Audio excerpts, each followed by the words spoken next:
Egotastic FunTime. Hey gang, I'm JP and welcome back to Talking The Orville on Egotastic FunTime. I've been gone for a couple weeks, so today we're going to have a great time talking about all the news, well, most of the news that's been coming out about Season 2 of The Orville for the last few weeks.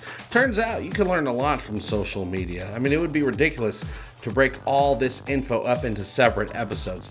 Ain't nobody got time for that. I don't got time for that. I gotta go to work every day. I got bills to pay. I'm gonna pack all that info right into this episode, this very awesome, the Orville Special Gigante!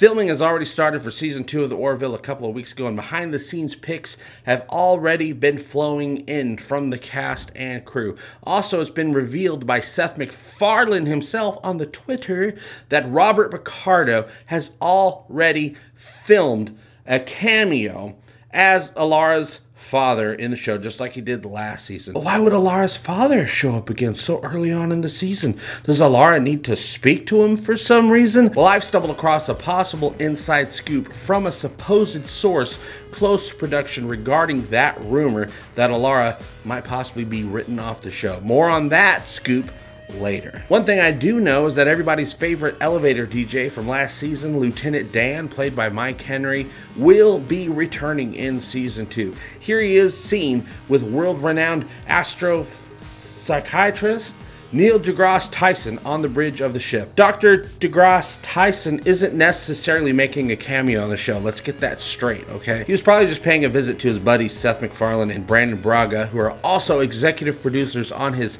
science fact series on Fox, Cosmos, which is also coming back this year. And it didn't take long for Neil and Lieutenant Dan to bro out pretty hard on Instagram. Hello, what's your name?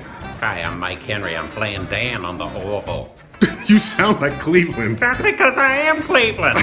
Taking a bath, taking a bath. No, no, no, no, no, no! One of the best sources for behind-the-scenes info actually comes from John Lamar himself, Jay Lee.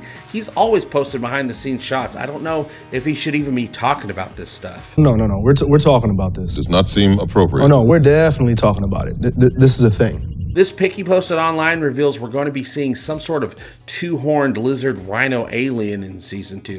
But look at the caption. I'ma find out if I can let the cat out of the bar. Okay, he probably meant bag on that one, you guys, so don't hold that against him. He is the smartest person on the ship next to Isaac. But there's a legend under this makeup joining hashtag the Orville. But I have no idea what legend this could be that he's talking about. It could be a legend of tomorrow for all I know, but I hope it's not because that show sucks. So I do have this picture up right now on egotasticfuntime.com. Some of you need to go there and stare at this thing for hours on end if you have to and see if you can figure out who it is under the makeup. And then you need to let me know because I need to know these things, you guys, so go check it out. One thing I learned is that the shuttle pods are getting a paint job in Season 2. I saw an awesome picture of it on the interwebs. Somebody took it they were on the back lot, but it was taken down from Instagram before I could get a screenshot of it. So sorry about that, guys. My bad. I was too slow to pull the trigger on that one. I should have known better. This has happened to me before. The internet is a fickle bitch. Hey, here's some behind-the-scenes footage of Gordon Malloy, played by Scott Grimes, on set of what looks like it might be an environmental simulator scene where a possible alternate planetary union uniform is being worn. And I'm assuming it's a uniform by the cut of it and the shoulders being padded to shit, but maybe it's just some sort of 25th century club attire or something like that. I'm not gonna remark on Scott Grimes' Michael Jackson moves, you guys. I'm not going to comment on that. I mean, it kind of weirds me out a little bit. I mean, they're kind of at too good of a level just to be random, right? Like, that's like 3 revolutions on that turn. You don't just like do that if you're joking around. You kind of have to practice that in a mirror for like a ton of hours, making sure no one sees you because you're not good at it yet. Then you go to bed alone because while all your friends were out hanging out and being social, you were in your room just practicing your little Michael Jackson twirl. And then you finally bust it out at a party and people are like, yeah, great. But it's kind of weird when a ginger does it. Like I said, maybe Gordon's just going out to the club to pick up on bitches, chicks, women, people. Could be hitting on dudes too. He could swing both ways in a respective, consensual way that would be acceptable in society in 2018 especially. Some people just refer to women's bodies all the time, but not me. I prefer women with voluptuous brains. With me, if I'm on a date, I'm so into the girl's mind that sometimes they're like, hey, I really appreciate this thoughtful and engaging conversation we're having about the universe and geography, but my boobs are down here, buddy, because I'm looking at her eyes. So, equality. Last year, one of the biggest letdowns from season 1 is that we were teased with the prospect of seeing Bortus sing My Heart Will Go On from the soundtrack of the 1997 instant classic / blockbuster hit Titanic. But I've got something for you that will hopefully get you through that big letdown, at least for a little bit. Clyden can also sing. I have often walked down this street before, but the pavement always stayed beneath my feet before. People stop, they stare, they don't bother me, 'cause there's nowhere else on earth that I would rather be than on Orville, baby, on Fox with Seth MacFarlane. 'Cause there's nowhere else on earth that I would rather be.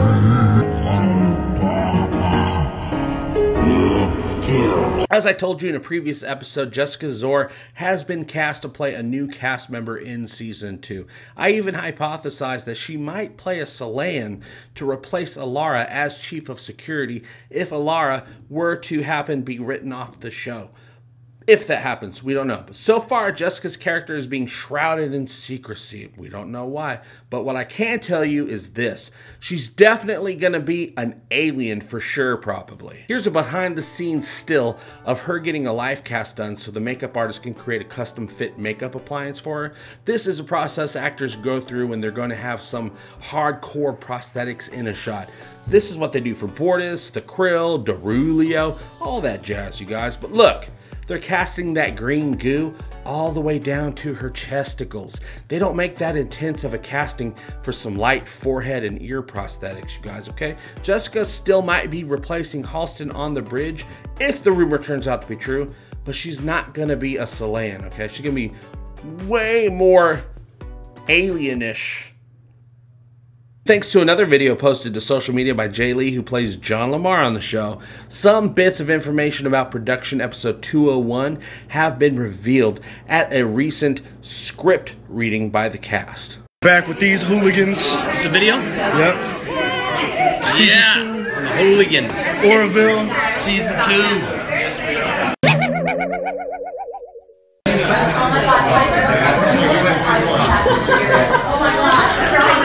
Did you see it? It was right there in front of your eyeballs. Did you notice it? Alexa, go back to time index 32 of the video, please. Okay. Here we see Mark Jackson, who plays Isaac, and Scott Grimes chatting, and then boom, there it is. Alexa, enhance. Okay. Alexa, try cleaning up the image by 35%. There, we can clearly read the English words written on the page. JP, you brilliant son of a bitch. Here's what we can read from the scene. Take note that a pen gets in the way of a lot of the words, so we're just gonna have to make do, but here, check it out. Angle on a 1940s era phonograph, which plays as time goes by. Far to find Ed sitting alone at the bar. Canute gives him a drink. Ed, how long you had that thing? Canute, had the computer replicate it last week. I'm trying to warm this place up a little, you know? Get a nice vibe going. Ed, the late pen, jazz, depressing. Blur, blur, blur, at the pen, same time. I can help you there. Canute serves pen, here you go. Ed, you know what the worst days are? Pen, the days when you can't pen, and just watch. Alara appears. Alara, mind if I join you? Ed, sure, have a seat. I can see no. It's just a bunch of random words, but we can kind of tell what's going on. Most of the scene is pretty self-explanatory. Ed is depressed, no doubt not doing well with the whole can't date my ex-wife thing. Sorry, bud, I know how that one feels, okay? But what I'm really interested in knowing is what Alara wants to talk with Ed about. As I said before, Sir Robert Picardo is returning to the Orville this season as Idris Catan. I've talked about that there's a rumor that Alara might be written off the show. I've actually come across some supposedly inside information that Seth and the producers of the Orville, and don't make me have to explain this again, you guys, okay? But this is all hearsay. Nothing on the internet is true until you see it on the show. We were told we were getting 13 episodes in season 1, and that turned out to be a big fat lie propagated by TV studio treachery. This is gossip. Gossippi. Gossip. But I have heard that Seth and the producers don't want to kill Alara off without testing the waters first. Alara Katan has become a fan favorite for the show, okay? They're going to want to see how fans react if her character leaves. That way, if there's a big backlash or ratings drop or anything like that, they could just bring her right back on. Now, of course, we all know fans of the show will be outraged for a few days if she leaves for even one episode. But then something else will happen on the internet. Trump will do something, well, you don't know, and they'll just be outraged about that and forget all about Alara. So wouldn't it make sense that if they wanted to test the waters of getting rid of her, that they find instead a reason for Alara to step away from her role as chief of security for just a little bit, for just some reason she needs to step away? How could they do that? Easy, bitches. I'm a genius. Alara is from the planet Szohr, okay? A planet with an extremely high level of gravity. Growing up in a high gravity environment is what has given Alara her powers of super strength and high resilience and all that stuff, okay? But she's been away from her planet for a very long time now. Away from the high levels of gravity her and her people have evolved to endure. Just like astronauts in space who have to work out all the time to avoid having their muscles atrophy while in zero gravity, the longer Alara is away from her planet, the weaker she's gonna get.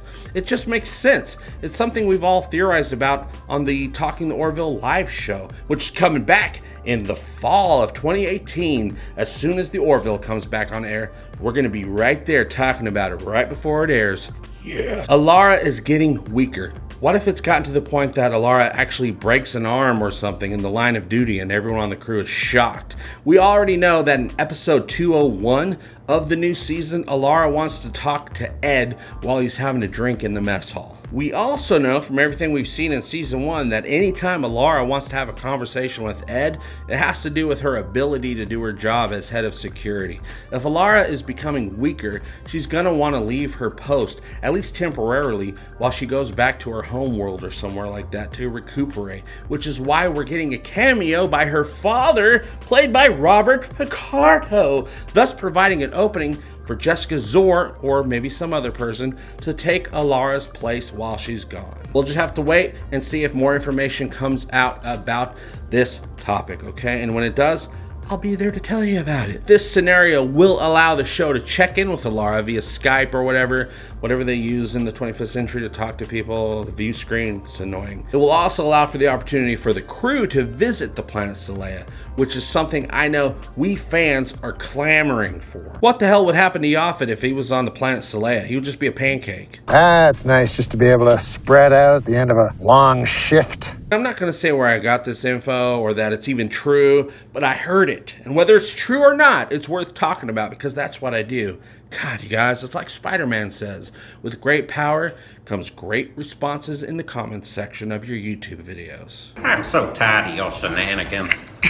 See you next time. Okay, that's it. That's all I wanted to talk about today, and I talked about it. How about you? What do you think is going to happen with Alara Katan in season 2? Are you ready to express your outrage in all caps if they get rid of her? Are you going to finally hear Bortus sing? What cameos can we expect? I need to know these things. You need to know these things. But you can let me know what you think by joining the conversation below. And thank you so much for liking, sharing, and subscribing to my stupid show. It really does mean the world to me. And don't forget to keep apprised of everything people are saying on the internet, Twitter, about the Orville by going to @Egotastic FT on Twitters. You can also check out the Egotastic FunTime podcast everywhere podcasts are podcasted, or by going to egotasticfuntime.com. And if you'd like to keep my liquor cabinet fully stocked, I'd love it if you went to Egotastic FunTime on Patreon and signed up to become a patron so I could keep making more episodes. Seriously, come on over and buy me a beer sometime. I'm a thirsty boy. I'll see you very soon, and as always, I hope all your times